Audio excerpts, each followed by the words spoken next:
नमस्कार मैत्रिणींनो, ओवी अंगद यूट्यूब चॅनलवर तुमचा पुन्हा एकदा स्वागत आहे.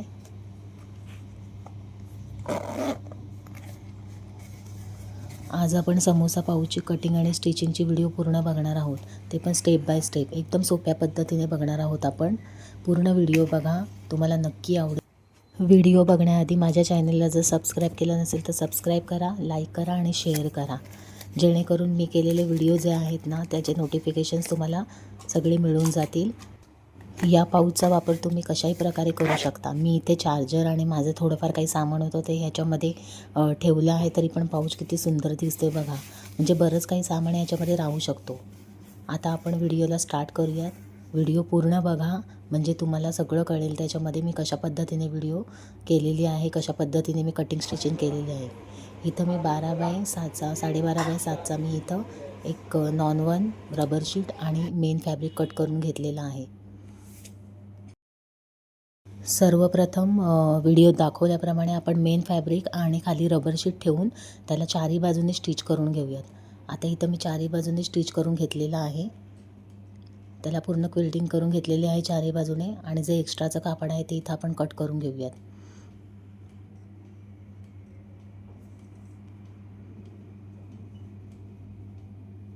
पाऊच अगदी फिनिशिंगमध्ये हा होतो आणि खूप म्हणजे आपण काठाची साडी वगैरे वेअर केली ना की त्याच्यावर खूप सुंदर दिसतो.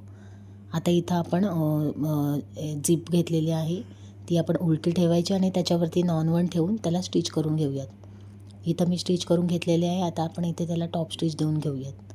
अशा प्रकारे इथं आपण टॉप स्टिच घेऊन घेतलेली आहेत. आता रबर शीट आणि उलट्या साईडने नॉन-1 ठेवून त्याला आपण इथून स्टिच करून घेऊयात आणि पलटी करून घेऊयात. व्हिडिओ दाखवल्याप्रमाणे त्याला पलटी करायची आहे, म्हणजे आपले जे बाहेरचं मेन धागेदोरे वगैरे निघतात ना ते सगळे झाकले जातात आणि आपली फिनिशिंग चांगली होते. आता अशा पद्धतीने इथे मी स्टिच करून घेतलेलं आहे आणि चारही बाजूने स्टिच करून घ्यायचं आहे आपण. व्हिडिओ दाखवल्याप्रमाणे इथं रनर होऊन घ्यायचं आहे. सरळ बाजूने रनर होऊन घेतला आहे इथं मी. आता आपल्याला पाऊच हा पलटी करायचा आहे, पण त्याआधी आपण इथं काय करूया, काठाच्या साईडने आपण इथं सेंटर काढून घेऊयात. व्हिडिओ दाखवला आहे तशा पद्धतीने सेंटर काढून घ्यायचं आहे आणि मग चैनीची बाजू आणि सेंटर हा एकमेकांना जोडून त्याला स्टिच करायचा आहे उलट्या बाजूने.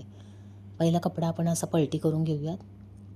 इथे मी दाखवल्याप्रमाणे कपडा पलटी करून घ्यायचा आहे आणि चैनची बाजू आणि आपण जो कट लावलेला आहे काठाच्या साईडला ती जॉईंट करून घेतली आहे आणि आता आपण इथं स्टिचिंग करून घेऊयात.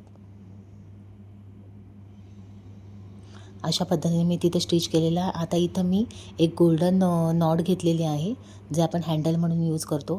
ती मी आता चैनीच्या इथे मध्ये ठेवलेली आहे, बरोबर चैनीच्या साईडला ठेवलेली आहे.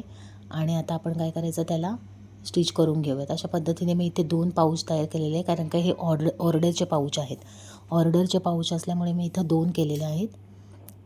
आता त्याला मी काय केलेलं आहे, चारही बाजून दोन्ही साईडने अशी फिनिशिंग करून घेतलेली आहे नॉन-1च्या कपड्याने आणि पलटी करून घेतलेलं आहे. तर बघा कशा पद्धतीने हा पाऊच एकदम सुंदर वाटतं आहे आणि एकदम छान शिवून झालेलं आहे. आपलं पटकन होतं, 10 मिनटामध्ये आपला पाऊच रेडी होतो आणि खूप छान आहे. ह्याची मला खूप ऑर्डर आलेले आहेत या अशा पद्धतीने आपले समोसा पाऊच रेडी झालेले आहेत. व्हिडिओ आवडल्यास लाईक नक्की करा आणि कमेंट करायलाही विसरू नका की पाऊच कसे झालेत ते. जर तुम्हाला या पाऊचची ऑर्डर हवी असेल तर मी दिलेल्या व्हॉट्सअप नंबरवरती मला मेसेज करा. तुम्हाला पाऊच मिळून जातील, जसे तुम्ही सांगेल त्या पद्धतीने मिळून जातील. धन्यवाद.